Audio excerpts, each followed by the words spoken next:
इस वीडियो में हम समझेंगे ग्रेविटी। जैसा कि हम जानते हैं, अर्थ किसी भी ऑब्जेक्ट को अपनी तरफ अट्रैक्ट करती है। ये अट्रैक्शन ग्रेविटेशनल फोर्स के कारण होता है। जब भी कोई ऑब्जेक्ट ग्रेविटेशनल फोर्स के कारण अर्थ पर फॉल करता है, तब हम उसे ऑब्जेक्ट का फ्री फॉल कहते हैं। फ्री फॉल होते टाइम ऑब्जेक्ट की डायरेक्शन चेंज नहीं होती, लेकिन ऑब्जेक्ट की वेलोसिटी लगातार चेंज होती है। जब भी वेलोसिटी टाइम के साथ चेंज होती है, तब उसे एक्सेलरेशन कहते हैं। फ्री फॉल में ऑब्जेक्ट का एक्सेलरेशन होता है। ये एक्सेलरेशन अर्थ के ग्रेविटेशनल फोर्स के कारण होता है। इसीलिए इस एक्सेलरेशन को एक्सेलरेशन ड्यू टू ग्रेविटी कहते हैं। इसे हम जी से डिनोट करते हैं। जी की एसआई यूनिट मीटर पर सेकंड स्क्वायर होती है। अब मान लीजिए एक स्टोन है जिसका मास m है। ये स्टोन अर्थ की तरफ फॉल कर रहा है। न्यूटन सेकंड लॉ के अकॉर्डिंग फोर्स मास और एक्सेलरेशन का प्रोडक्ट होता है।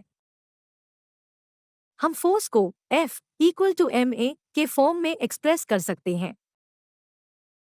यहाँ a एक्सेलेरेशन है। अब क्योंकि a और g दोनों एक्सेलेरेशन है, तो हम a इक्वल टू g मान सकते हैं। अब force F equal to mg होगा।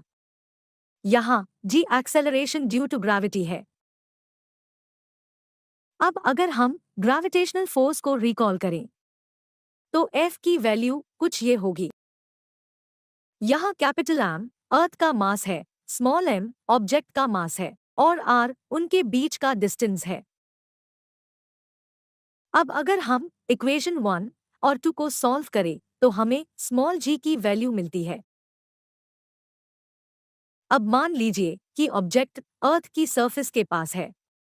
इस केस में डिस्टेंस अर्थ रेडियस के बराबर होगा, जिसे हम कैपिटल R से डिनोट कर सकते हैं। हम फाइनल इक्वेशन को कुछ इस तरह से रिप्रेजेंट कर सकते हैं।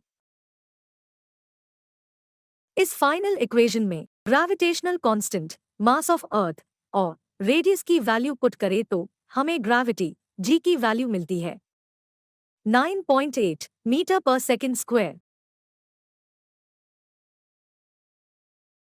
Thanks for watching. अगर आपको हमारा ये वीडियो अच्छा लगा, तो ऐसे ही और वीडियो देखने के लिए चैनल को सब्सक्राइब करें, वीडियो को शेयर और लाइक करें। तो मिलते हैं नेक्स्ट वीडियो में।